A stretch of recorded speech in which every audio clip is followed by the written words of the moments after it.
Bismillahirrahmanirrahim. Assalamualaikum warahmatullahi wabarakatuh. Teman-teman, kita lanjutkan pembahasan KSM IPA Kabupaten tahun 2022. Kita lanjutkan di soal nomor 24 ya. Pada gelaran Jakarta E-Prix 2022 yang lalu, dua buah mobil listrik dari perusahaan yang berbeda saling bersaing untuk mendapatkan juara. Mesin mobil listrik yang dibuat oleh J Motor memiliki daya maksimum 30 kW. Sedangkan mobil listrik pada yang dibuat oleh N Motor memiliki daya maksimum 40 kW.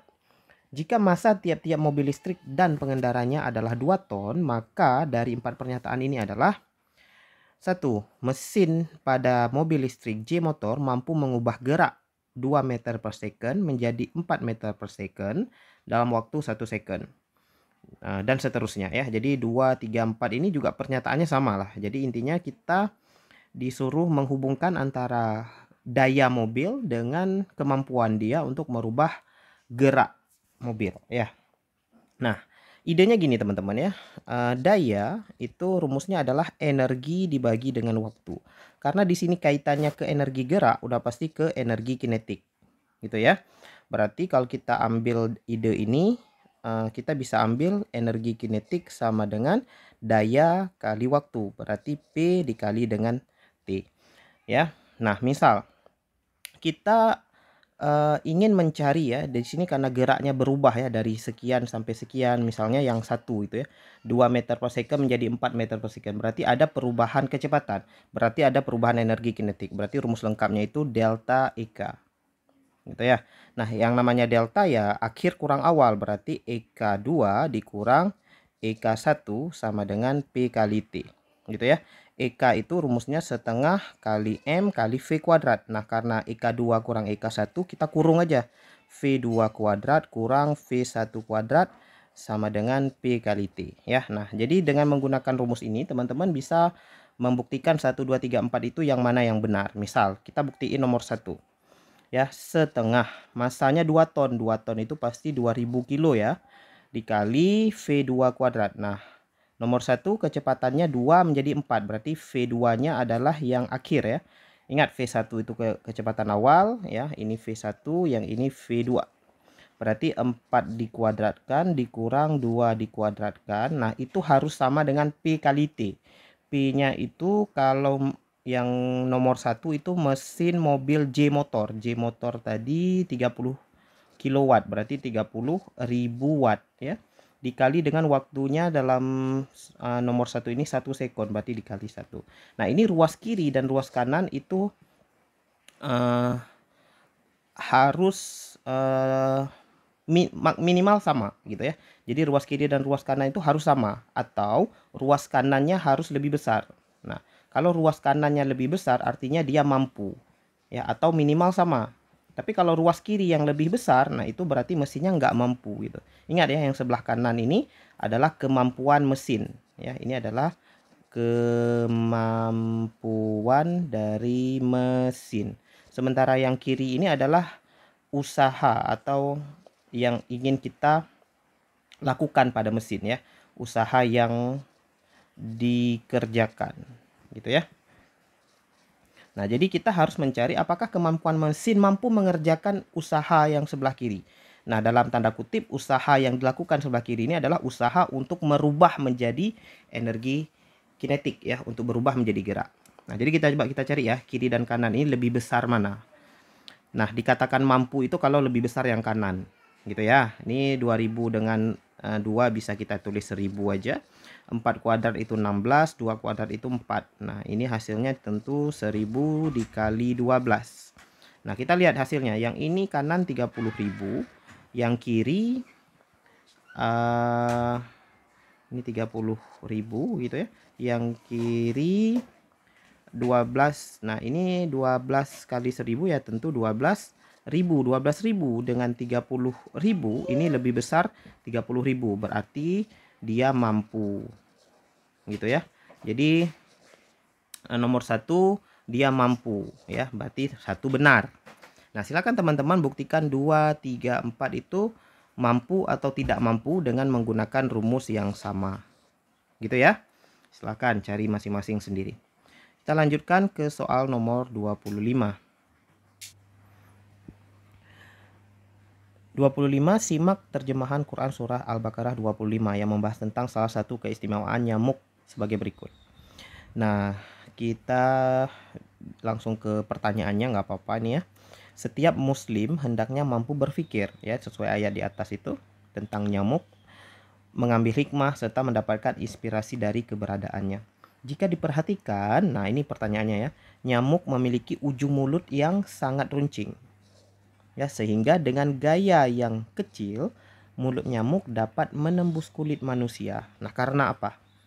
Nah, ini pasti teman-teman udah tahu ya jawabannya ya. Ini larinya ke rumus tekanan ya. Tekanan itu adalah gaya dibagi dengan luas. Jadi mulut nyamuk yang runcing itu ya karena luasnya kecil gitu ya.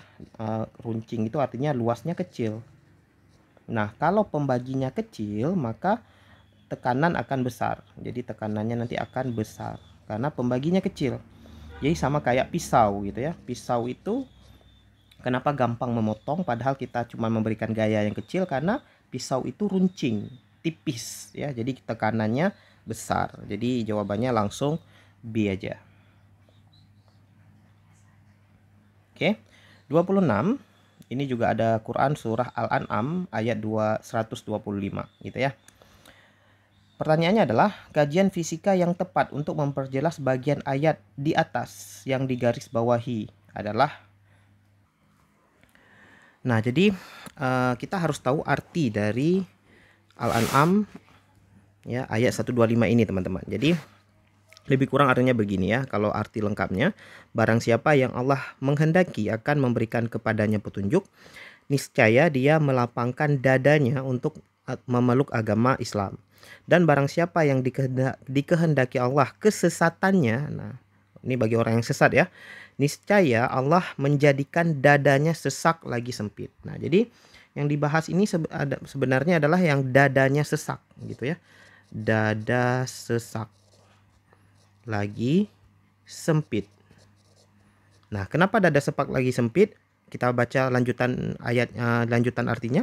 Seolah-olah ia sedang mendaki langit. Begitulah Allah menimpakan siksa kepada orang-orang yang beriman. Jadi yang dibahas ini adalah dada sesak lagi sempit, seolah-olah itu sedang mendaki. Gitu ya.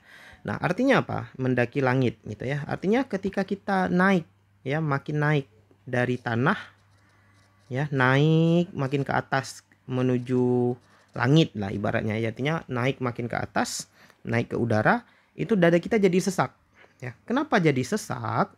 Udah pasti tuh ya, sesak itu karena kekurangan oksigen ya kan. Nah, kenapa kurang oksigen? Ya memang gitu, atmosfer, lapisan atmosfer tuh makin ke atas, lapisan oksigennya itu makin tipis ya. Maka jawaban yang paling tepat untuk soal ini adalah yang C teman-teman. Makin ke atas menjauhi permukaan bumi, ketersediaan oksigen semakin berkurang. Nah, sehingga kita sesak tuh kalau makin tinggi gitu ya. Selanjutnya nomor 27. Perhatikan bejana dengan berbagai bentuk yang telah terisi air berikut.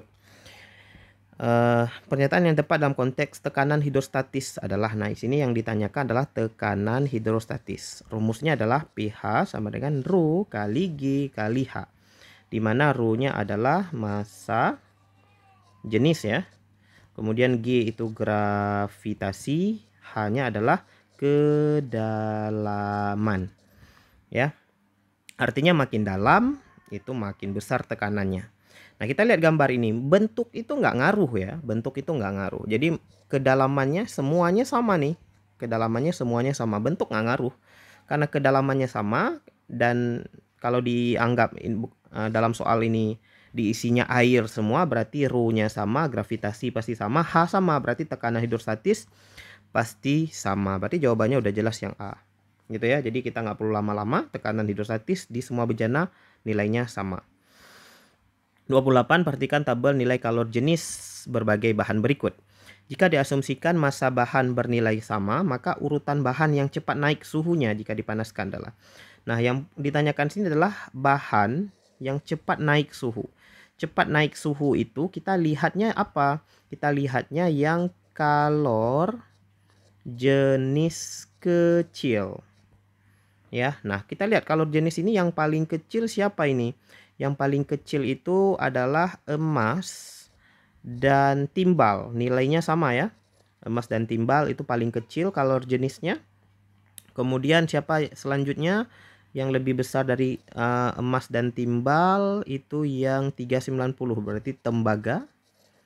Ya, kemudian siapa lagi yang lebih besar dari tembaga? Itu baja. Kemudian yang paling besar itu adalah kaca. Ya, maka kalau ditanya urutan bahan yang cepat naik suhu, berarti kita urutkan yang kalau jenisnya kecil. Berarti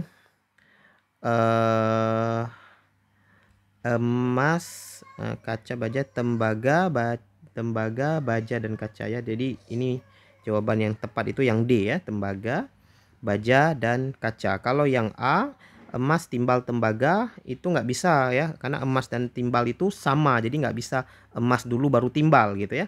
Bisanya kalau mau dibuat emas atau timbal gitu ya, atau timbal baru koma gitu ya, koma yang lain. Nggak boleh emas, koma, tembaga. Kalau kita buat gitu, itu artinya emasnya lebih kecil, baru tembaganya nggak boleh ya. Sementara emas dan tembaga tadi, emas dan timbal nilainya sama. Berarti jawabannya D. 29. Seorang peserta KSM 2022 mendengar suara azan dari dua masjid yang berbeda. Secara bersamaan, suara azan dari muazzin di Masjid Baitul Fatah tercatat berfrekuensi 660 Hz dan dari Masjid Baitul Rahim 1320 Hz. Jika medium dan suhu bernilai sama, maka kecepatan suara azan kedua mesin tersebut sama kecepatan. Nah, jadi di sini larinya ke gelombang suara. Ketika gelombang suara merambat, itu kecepatannya rumusnya adalah lambda kali F ya, atau lambda per T. Ya. Nah, di sini kaitannya ke frekuensi tadi. Jadi kita pakai rumus yang pertama. Oke, tapi harus hati-hati teman-teman. Nah, kalau teman-teman pakai rumus ini jangan salah paham ya. V di sini adalah kecepatan bunyi, tapi kecepatan bunyi di udara gitu ya. Nah, kecepatan bunyi di udara ini ada rumus tersendiri deh, ya. Kalau kita tulis rumusnya bisa aja, tapi di sini kita nggak cari ya, karena nggak ada datanya. Gamma, ya ini rumusnya. Kalau gamma kali R kali T per mR, ya. Ini rumusnya ya, gamma itu tetapan Laplace, R itu konstanta gas ideal, T itu suhu, mR itu adalah massa molekul relatif udara. Artinya yang mau saya bahas di sini adalah kecepatan bunyi di udara itu nggak ngaruh ke frekuensi dan panjang gelombang. Ya, kalau di sini masjidnya itu ya suara dari toa masjid kita bilang ya itu merambat di udara. Udaranya kita anggap sama, maka kita bisa bilang kecepatan bunyi di udaranya itu sama. Gitu ya, nggak ngaruh ke frekuensi itu tadi. Jadi jawaban yang paling tepat lah langsung yang A. Yang beda apa? Jadi kalau dari rumus ini V lambda kali F, V-nya itu sama ya mereka ya.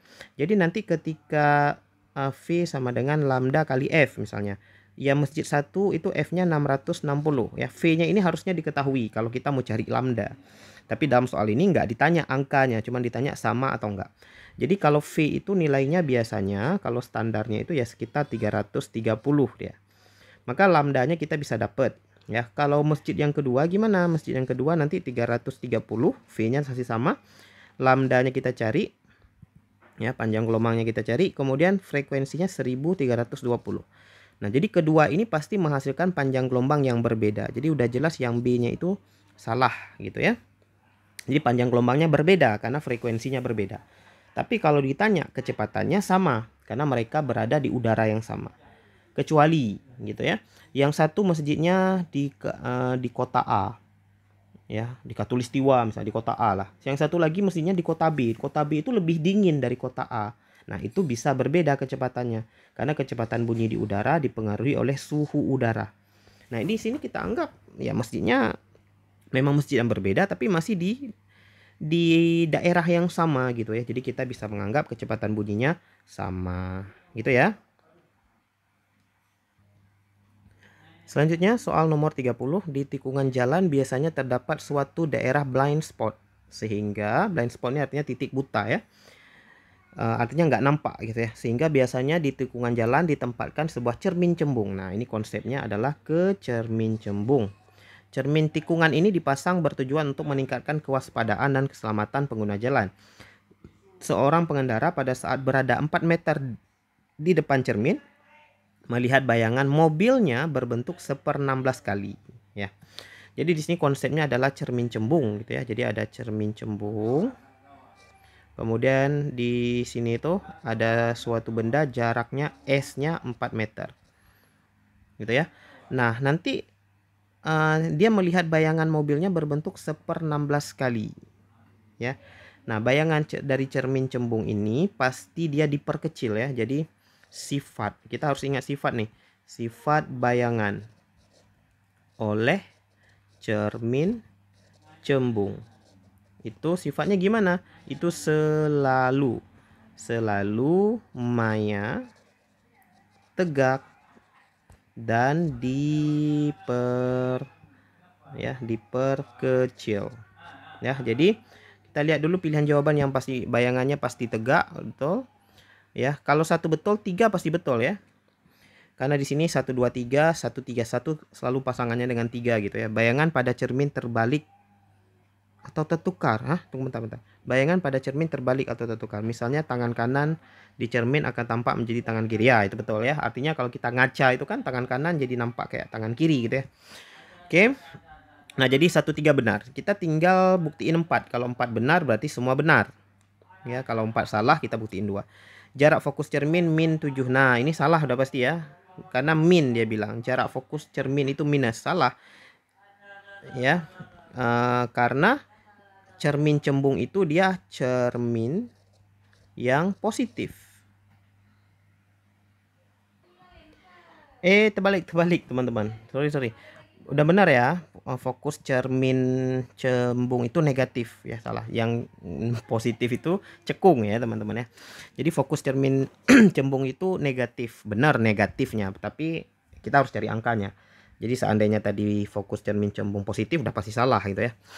Nah, karena ini negatif berarti kita harus cari. Carinya gimana? Rumusnya adalah 1/F 1/S tambah 1/S aksen. Kemudian diketahui 1/16. 1/16 itu adalah perbesaran. Perbesaran adalah S dibagi S aksen. Perbesarannya 1/16 S per S aksen. Berarti dari sini kita bisa dapat kali silang aja ya. Berarti S aksennya adalah 16S. Ya. Nah, berarti kita masukkan ke sebelah kiri 1/F sama dengan 1/S ditambah ya 1/S aksen. S aksennya tadi 1/16 1/16S. Udah. Nah, sampai di sini teman-teman kita hapus positifnya, kita ganti dengan negatif. Kenapa negatif? Karena bayangan yang dibentuk oleh cermin cembung itu maya. Kalau bayangannya maya itu pasti S aksennya negatif ya. S aksen itu negatif untuk bayangan yang maya. Ya, jadi di perhitungan kita harus masukkan negatifnya di situ. Oke, jadi di sini tinggal 1/S kurang 1/16S itu nggak bisa dikurang. Ya kan? Itu harus disamain penyebut. Penyebutnya jadi 16S, jadi 16 dikurang 1. Betul ya? Jadi 1/F di sini. Sebentar teman-teman. Ini sepertinya terbalik ya. Rumus perbesarannya terbalik teman-teman. Bukan S per S aksen. Tapi S aksen per S. Ya, sorry teman-teman, terbalik. S aksen per S. Berarti S sama dengan kalau kita kali silang S sama dengan 16 S aksen ya. Tapi kita butuhnya S aksen di sini. Karena yang diketahui dalam soal itu adalah S tadi ya, 4 meter. Berarti S aksennya aja kita cari. Berarti kalau S aksen yang kita butuhkan, S aksen sama dengan S per 16. Gitu ya. Kita hapus ini. Nah, S aksennya kita ganti menjadi S per 16. Ya, jadi di sini adalah S per 16. Ya, tetap min ya. Jadi 1/F sama dengan 1/S dikurang 16/S. gitu ya. Sama-sama S penyebutnya bisa langsung dikurang. 1 kurang 16 min 15 per S. Nah, jadi kita tulis di sebelah sini lanjutannya, berarti 1 per F sama dengan min 15 per S. S-nya kita langsung masukkan 4 meter ya. Di sini kita udah diketahui tadi. Berarti kita balik gitu. F-nya sama dengan, kalau kita balik itu berapa ini? Kalau kita balik minus 4 per 15. Gitu ya. Berarti jawabannya salah ini ya, kalau kita bagi bukan 7 min 7,2 ya, harusnya min, karena kita balik ya, min 4 per 15. Jadi 4 salah. Maka kalau 4 salah mungkin duanya bayangan dihasilkan bersifat maya. 2 udah pasti benar ya tadi ya, karena bersifat maya. Berarti jawabannya 1, 2, 3. Oke.